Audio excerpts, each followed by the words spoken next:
Assalamualaikum warahmatullahi wabarakatuh. Perkenalkan, nama saya Muflihun, NIM 2219017.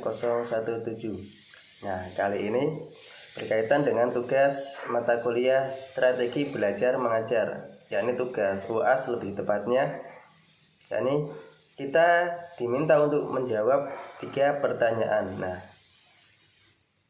kali ini saya akan menjawab 3 pertanyaan, yakni mengenai strategi pembelajaran, metode dalam pembelajaran, dan evaluasi serta umpan balik.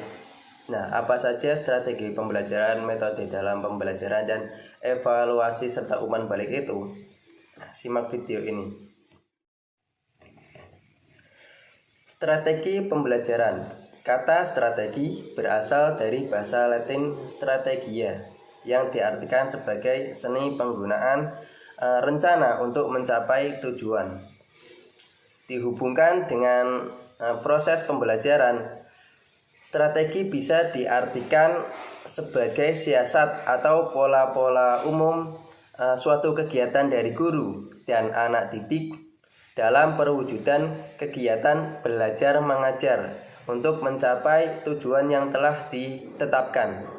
Nah, strategi pembelajaran adalah metode dalam arti luas mencakup perencanaan, pelaksanaan, penilaian, pengayaan, dan remedial, yaitu memilih dan menentukan perubahan perilaku, pendekatan prosedur, metode, teknik, dan norma-norma atau batas-batas keberhasilan.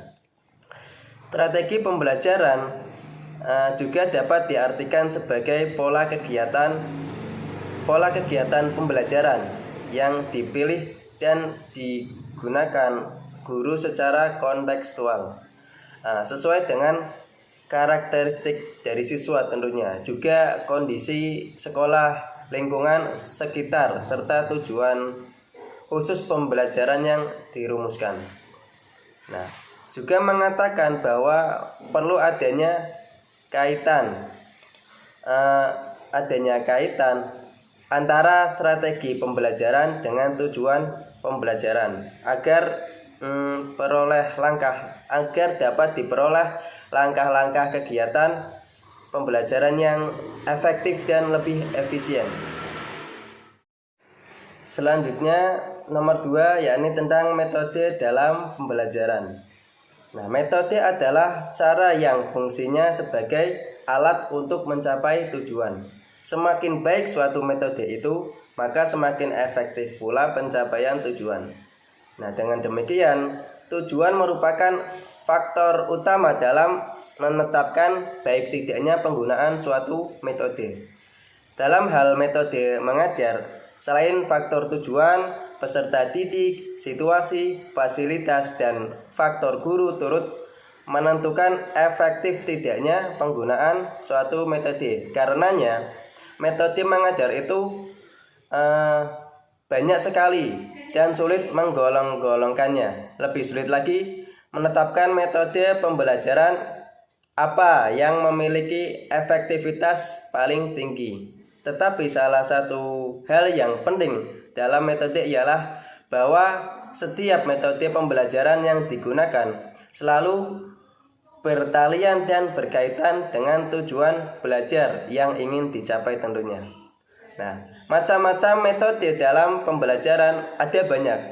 Nah, saya sebutkan beberapa saja, yakni yang pertama metode ceramah, yang kedua metode demonstrasi dan eksperimen, yang ketiga metode sosiodrama, yang keempat metode permainan, dan yang kelima metode drill, serta ada lagi metode yang keenam, yakni metode kerja kelompok.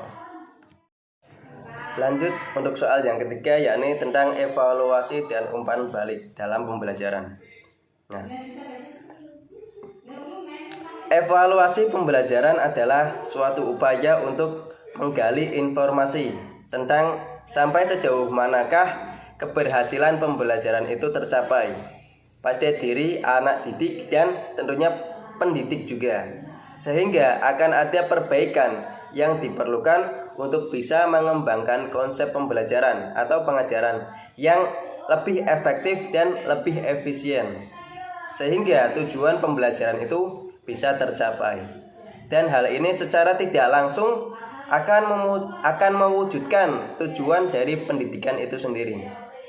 Nah, sedangkan umpan balik itu apa?